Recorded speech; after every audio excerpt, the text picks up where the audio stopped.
sekalian, tadi kita dengar bersama dari Al-Mukarram wal Muhtaram tentang pantun, betul? Kalau kata orang Melayu, apabila ada orang yang berpantun maka harus dibalas dengan balas, jangan ini balas ya. Kakek Baihaqi membeli minyak wangi.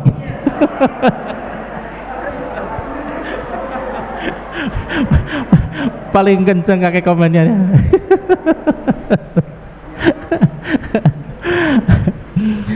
Harum semerbak menyentuh hati.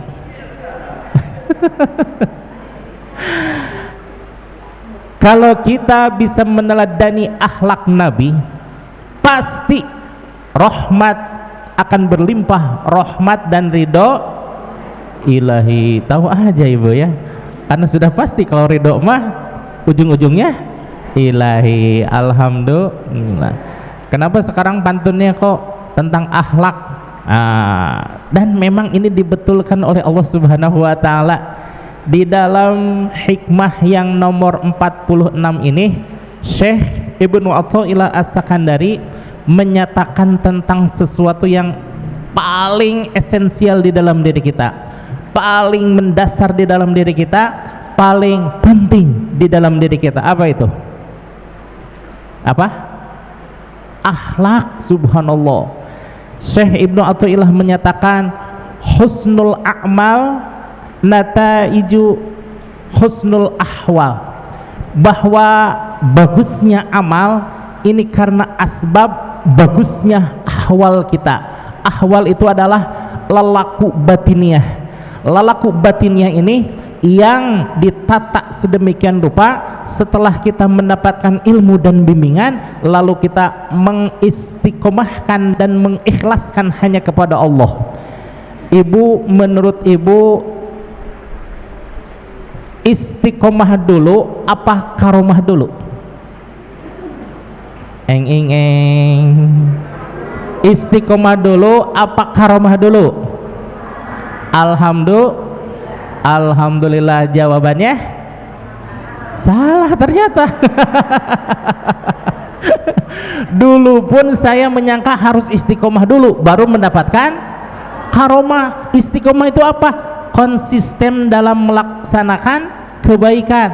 Katakanlah kita melaksanakan kebaikan, sholat berjamaah di masjid 5 waktu, istiqomah aja bertahun-tahun bahkan puluh-puluh tahun kita istiqomah baru mendapatkan. Ternyata kebalik.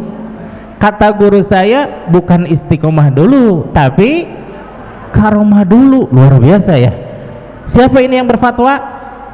Pangresa Ajengan Zezen Bazul Ashab, Kiai Haji Zezen Bazul Ashab itu ketua MUI Sukabumi.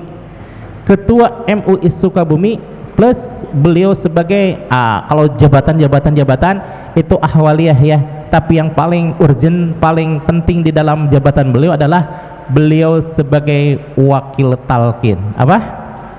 Wakil talqin yang berhak memberikan bimbingan kepada murid-murid yang lain, tapi bukan murid beliau. Murid siapa? Murid guru gitu ya. Nah, kata beliau bukan istiqomah dulu tapi karomah dulu. Apa itu karomah? Karomah adalah kehormatan dari Allah Subhanahu wa Ta'ala.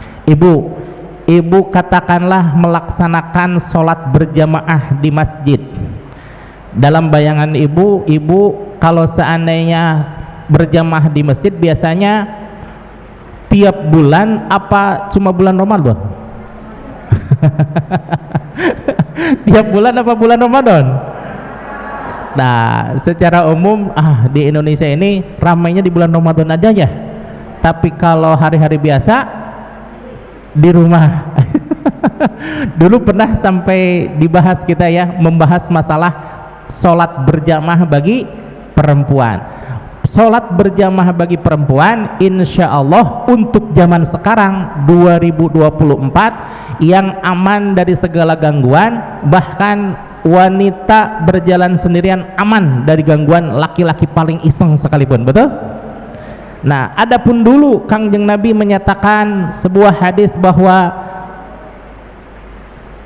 seorang perempuan baik di rumah itu karena kondisi yang darurat, belum memungkinkan pada saat itu wanita berjalan keluar rumah menuju masjid karena banyaknya gangguan. Tapi sekarang 2024, ibu datang ke mall ada gangguan nggak? Nggak ada. Ada. Dari pedagang-pedagang itu kan gangguan semua itu. Mata ingin melirik makanan, ini ingin melirik pakaian, betul?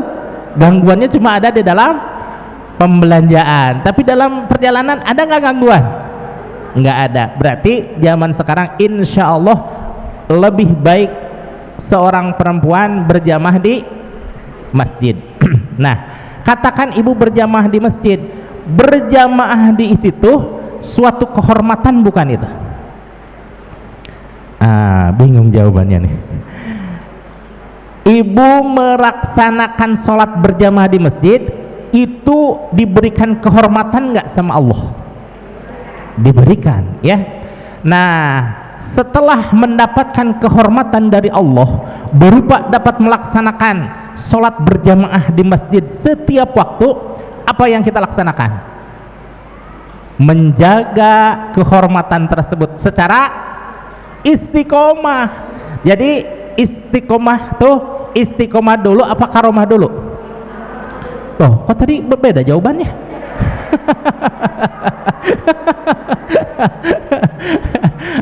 Sekarang berbeda ya. Jadi karomah dulu baru kemudian istiqomah. Istiqomah itu perjalanannya lama. Perjalanannya lama, bisa berbulan-bulan, bisa bertahun-tahun, bahkan puluhan tahun, insya Allah. Walaupun ada makalah yang berbunyi al-karomatu khairum min alfi, al-istiqomatu khairum min alfi karomah, bahwa istiqomah itu jauh lebih dahsyat ketimbang 1000 karomah. Namun melihat dari kenyataan zaman sekarang bahwa ternyata insya Allah karomah itu lebih diutamakan daripada istiqomah. Setelah kita mendapatkan karomah berupa kehormatan dari Allah Subhanahu wa taala, bisa menghadiri majelis taklim, bisa menghadiri majelis zikir, bisa berjamaah di masjid dan lain sebagainya amal ibadah yang kita dapatkan dari Allah, maka selanjutnya adalah kita menjaga keistiqomahan. Setuju? Lalu bagaimana hubungannya dengan Syekh Ibnu Athaillah, bahwa Syekh mengatakan husnul a'mal nataiju husnul ahwal, bahwa baiknya amal kita bergantung kepada ahwaliyah, batiniah kita. Kalau seandainya batiniah kita sering mendapatkan makanan yang bergizi, sering mendapatkan minuman yang bergizi. Apa itu makanan dan minuman bergizi bagi ahwaliyah kita? Ilmu dan zikir, betul? Batin kita perlu nggak tempe bacem? Nggak perlu. Batiniah kita perlu nggak nasi uduk dari kakek? Enggak perlu. Batiniah kita mah yang kita perlukan apa? Bimbingan rohaniah, ilmu, amal, dan juga zikrullah, betul? Nah, ibu hadirin jamaah sekalian, ada hadis Kangjeng Nabi yang mohon maaf, ini banyak orang yang salah paham dalam menerapkan hadis tersebut. Kenapa? Karena secara umum bahwa, coba nih saya tes nih ya, ibu pernah dengar hadis tentang innama bu'ithu apa? Innama bu'ithu liutamimma makarimal akhlak. Baik, saya diutus, kata Kangjeng Nabi Muhammad SAW, adalah untuk, lanjutkan kalimat tersebut, titik-titik di bawah ini. Saya, kata Kangjeng Nabi, diutus ke muka bumi ini untuk menyempurnakan akhlak. Menyempurnakan akhlak itu babarina gitunya. Padahal kata Kangjeng Nabi bukan akhlak, tapi apa katanya? Barusan yang ibu ucapkan itu apa? bu'istu liutamima makarimal akhlak. Makarimal akhlak dengan akhlakul karimah sama apa beda? Nah, beda, betul Ibu ya. Cuma bedanya apa? Nggak tahu, pokoknya beda aja. Akhlakul karimah, akhlakul karimah itu adalah akhlak yang baik. Seperti halnya mana? Qanaah, baik tidak? Sabar, baik tidak? Rajin, baik tidak?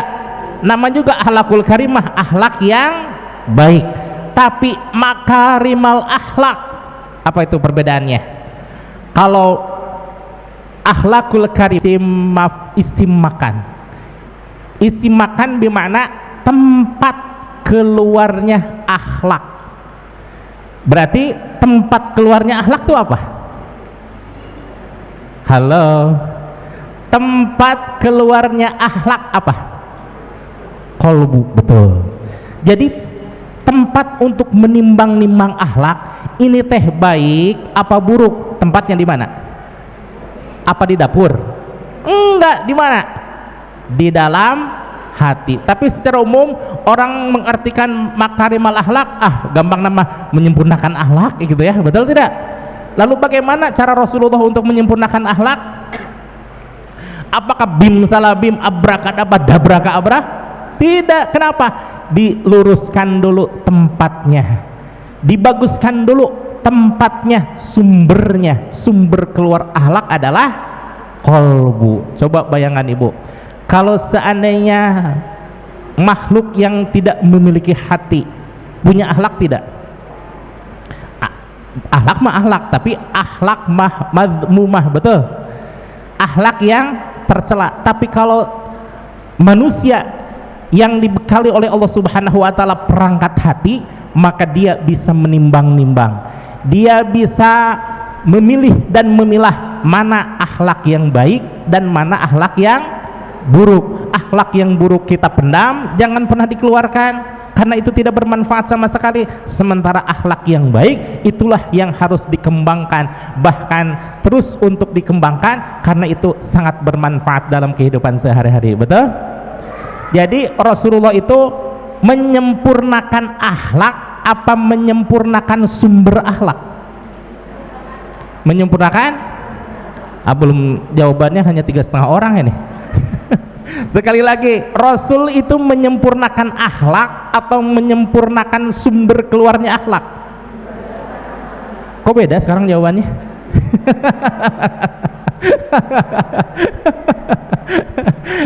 Ya, alhamdulillah. Sekarang pertanyaannya, bagaimana cara seseorang untuk merubah akhlak?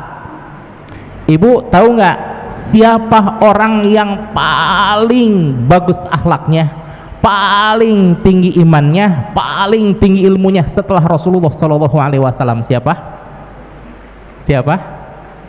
Siapa coba di antara sahabat yang paling dibanggakan oleh Rasulullah? Subhanallah, Sayyidina Abu Bakar. Kata Rasulullah, ma sabballahu syai'a fi qalbi, tidaklah Allah menghunjamkan sesuatu ke dalam qalbuku, kata Rasulullah sallallahu alaihi wasallam, illa sababtahu fi sadri Abi Bakrin, kecuali aku melimpahkannya pula kepada Sayyidina Abu Bakar. Itu baru satu pujian Ibu, satu pujian. Pujian yang lain, ketika Rasulullah betapa sangat kagum dengan segala sesuatu yang ada di dalam diri Sayyidina Abu Bakar, Rasulullah berucap, lauzina imanu Abi Bakrin, kalau seandainya ditimbang keimanan Sayyidina Abu Bakar ma'at saqalaini. Saqalaini itu apa? Dua golongan yang sangat besar. Dua golongan yang sangat besar di antara makhluk-makhluk Allah itu apa? Makhluk yang paling banyak, makhluk yang paling besar di kalangan makhluk-makhluk Allah adalah jin dan manusia. Nah, seluruh makhluk-makhluk terutama jin dan manusia, ghairal anbiya'i wal mursalin, selain para nabi dan para rasul, kan itu mah sudah bukan tiada tanding tiada banding lagi, itu mah ya sudah tidak diperhitungkan lagi lah, itu mah sudah tinggi makomnya. Nah, kalau seandainya keimanan Abu Bakar ditimbang dengan seluruh jin dan manusia kecuali para nabi dan para rasul, la rojaha imanu Abi Bakrin, niscaya akan unggul keimanan Sayyidina Abu Bakar. Bayangkan, Sayyidina Abu Bakar seorang apa 10 orang? Seorang. Nah, ini manusia dari mulai zaman Nabi Adam alaihissalam sampai akhir zaman, berapa ratus apa berapa miliar? Berapa miliar ditimbang dengan satu orang, ternyata kata Rasul la rojaha, niscaya unggul keimanan siapa?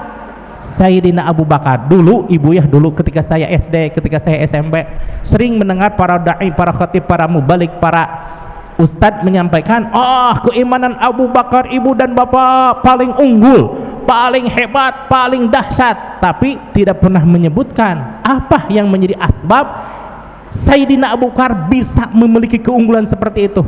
Padahal makannya sama tidak? Sama tidak dengan kita? Ayo beda tuh, kita mah orang Indonesia. Maksudnya sama nggak dengan para sahabat yang lain? Sama, makan gandum, makan kurma, makan minum susu dan lain sebagainya, sama makannya. Sama nggak kalau tidurnya merem? Sama nggak kalau minum itu apa, glek airnya?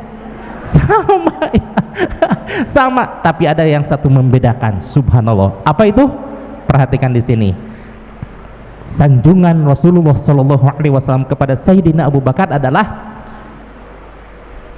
ma faddalakum Abu Bakrin, tidaklah sahabat Abu Bakar mengungguli engkau sekalian wahai para sahabat, laisa bikasroti salatin, bukan karena banyaknya salat, laisa bikasroti saumin, bukan pula karena banyaknya puasanya, karena salat dan puasa ya biasa-biasa saja Sayyidina Abu Bakar, tapi ada sesuatu yang membuat sahabat Abu Bakar unggul. Apa itu? Bal bisyai'in waqara fi qalbihi, tetapi ada satu keunggulan yang tidak dimiliki oleh orang lain, yaitu sahabat Abu Bakar memiliki sesuatu yang ditetapkan, yang menetap di dalam qalbunya. Apa itu? Apa itu? Aduh lupa lagi. Padahal mas sering itu diucapkan. Apa tuh? Sesuatu yang menetap di dalam qalbunya Sayyidina Abu Bakar apa? Sebelum zikir apa? Talqinuz zikri. Subhanallah ya. Ternyata Sayyidina Abu Bakar mengungguli para sahabat-sahabat yang lain karena adanya talqin zikir. Kalau zikir mah semuanya sama. Subhanallah zikir agung. Alhamdulillah zikir bantuan ibu bilang zikir agung gitu ya. Saya mengucapkan subhanallah, alhamdulillah dan Allahu akbar ya. Subhanallah, alhamdulillah, Allahu akbar, la ilaha illallah. Masa agung? Lebih agung. Apa katanya? Ulangi ya, nggak seru Subhanallah, alhamdulillah, Allahu akbar, la ilaha illallah. Kira-kira kalau kedengaran orang lain sakit hati nggak itu orang lain? Saya mah zikirnya alhamdulillah, jelek-jelek, sakit hati nggak? Kalau dengan kayak gitu, zikir agung, antum zikirnya subhanallah itu hebat, luar biasa, agung. Kira-kira sakit hati nggak? Tapi ada sesuatu yang membuat lebih, karena memang Allah mengunggulkan, Nabi Muhammad mengunggulkan, dan Malak Jibril pun mengunggulkan. Zikir apa itu? La ilaha illallah. Dan Sayyidina Abu Bakar dalam satu hadis dinisbahkan kepada zikir khafi, yang itu menyebabkan sahabat Sayyidina Abu Bakar menjadi unggul melebihi sahabat-sahabat yang lain. Jadi intinya adalah ketika kita ingin menjadi pribadi yang unggul, ketika kita ingin menjadi pribadi yang sangat berkualitas, maka miliki apa? miliki sesuatu yang menyebabkan pribadi ini menjadi unggul. Sahabat Abu Bakar unggul karena memiliki talqin zikir. Kita pun yang sudah memiliki talqin zikir bisa tidak untuk menjadi unggul? Bisa tidak? Bisa. Alhamdulillah ya. Bapak Ibu hadirin jemaah sekalian, maqalah yang tadi disampaikan oleh Syekh Ibnu Athaillah masih dalam keadaan koma. Apa itu? Wa husnul ahwal, dan baiknya batiniah kita, minat tahaqquqi, pada hakikatnya adalah fi maqamatil inzal, tergantung proses yang kita lalui. Tadi dari awal sudah menceritakan tentang akhlak Rasulullah SAW dan bagaimana Rasul ingin agar umatnya semuanya dalam keadaan berakhlakul karimah. Tapi berakhlakul karimah itu apakah bim salabim ataukah berproses? Proses. Mau tidak mau, karena kita terkait dengan syariah, terkait dengan aturan-aturan dari Allah Subhanahu wa taala, maka kita harus berproses. Nabi Muhammad SAW saja untuk menjadi kaya, Rasul apakah duduk bersila apa berdagang ke negeri lain-lain? Berdagang. Rasul untuk menjadi orang soleh apakah cukup dengan berdoa, apa latihan-latihan dan ibadah-ibadah? Latihan-latihan dan ibadah-ibadah itu Rasul yang paling dikasihi oleh Allah Subhanahu wa taala. Apalagi kita. Bagaimana kita? Dari sisi turunan wallahu alam, keturunan siapa kita itu teh? Dari sisi keilmuan, aduh subhanallah, saya mau belajar itu belajar ini, lupa lagi gitu ya. Allahu akbar. Nah, berproses itulah yang mesti kita lalui. Bagaimana prosesnya? Prosesnya untuk menjadi orang yang berakhlakul karimah adalah perbaiki dulu sumbernya. Apa tadi sumbernya? Kolbu. Jaga kolbu ini jangan sampai menjadi sakit, apatah lagi sampai mati sama sekali. Nauzubillah tsumma nauzubillah. Karena kolbu ini terbagi ketiga, Ibu. Yang pertama ada yang disebut kolbun salim, hati yang selamat, hati yang senantiasa tercurahi cahaya hidayah dari Allah Subhanahu wa taala. Maka ketika kita mendengar Allahu akbar, Allahu akbar, ingin ke mall apa ingin ke masjid?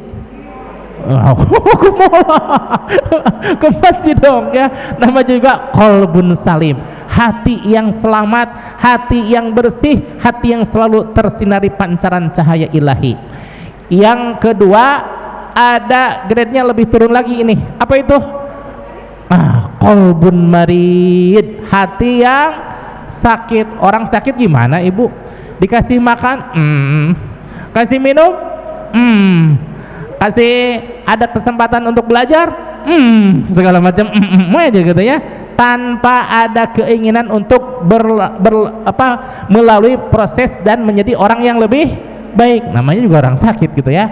Tapi yang lebih dahsyat lagi, nauzubillah tsumma nauzubillah, ada yang disebut dengan kolbun mayit, kolbun yang sudah mati. Oh, Ibu tahu aja nih semuanya.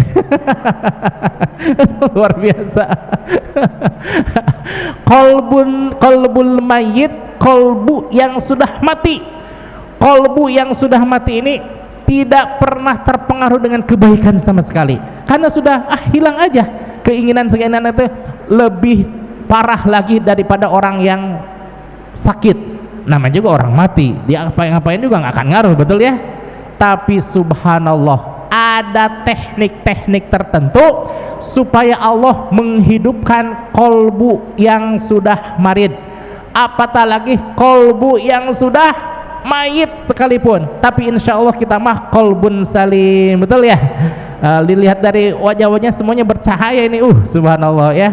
Nah, andaikan mohon maaf, ada di antara kita yang terpleset kepada kolbul marid, kolbun yang sakit, maka doanya adalah Allahumma nawwir qalbi, ya Allah cahayailah qalbuku, hatiku, binuril hikmah, dengan cahaya hikmah, kama nawartal ardo, kama nawartal ardo binuri syamsika abadan abadan, dengan cahaya hikmah sebagaimana engkau menghidupkan tanah, bima itu apa? Binuri syamsika abadan abadan, dengan cahaya matahari selamanya. Subhanallah ibu ya. Cahaya hikmah itu di mana dapatnya?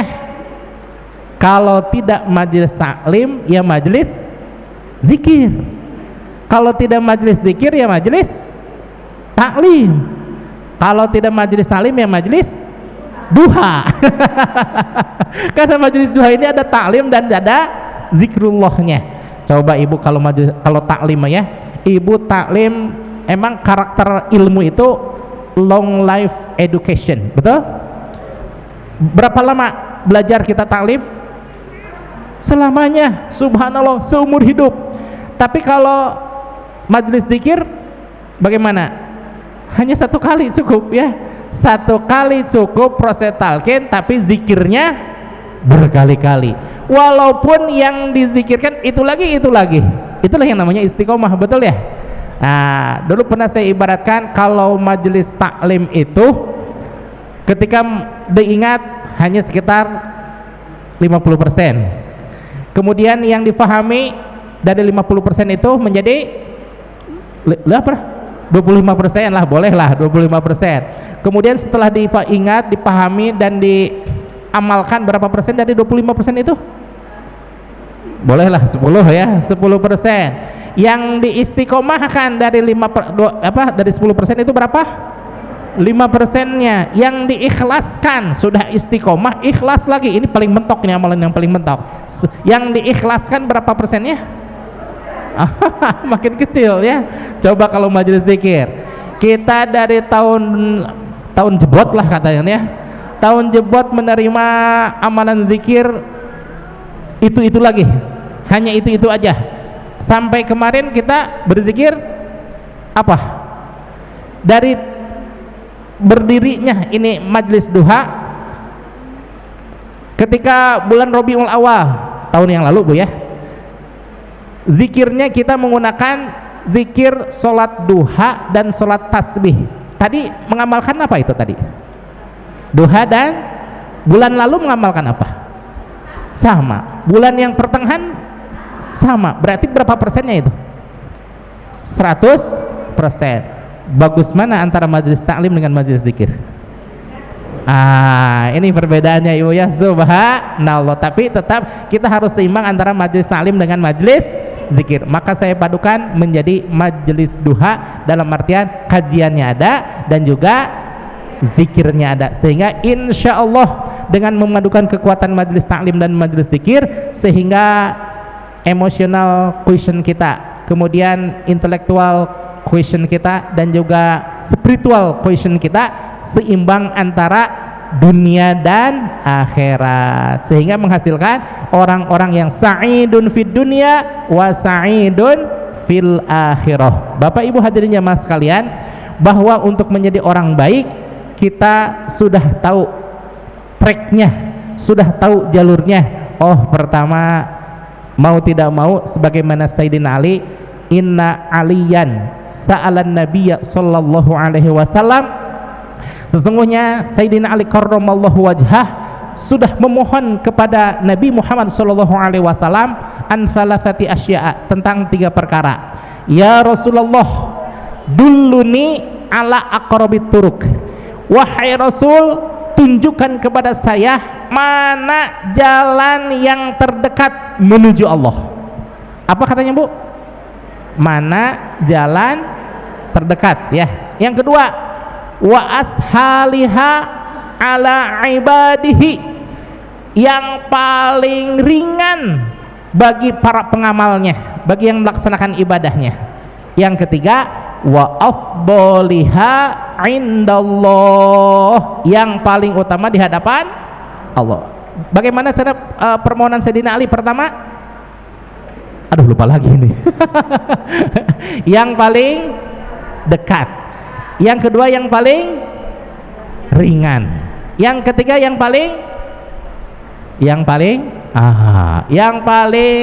afdol. Ini mah gue banget atuh. Kenapa?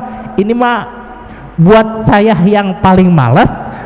Cocok banget dengan permintaan Sayyidina Ali kepada Rasulullah Shallallahu Alaihi Wasallam. Faqala, kemudian menjawablah Rasulullah Shallallahu Alaihi Wasallam, alaika bimudawamati zikrillah, wajib atas engkau wahai Sayyidina Ali untuk berzikir secara mudawamah, secara istiqomah, secara konsisten. Insya Allah kalau dilaksanakan secara konsisten, dilaksanakan secara istiqomah, akan menghasilkan sesuatu natijah yang mana natijah itu berupa rahmat dan ridho Allah.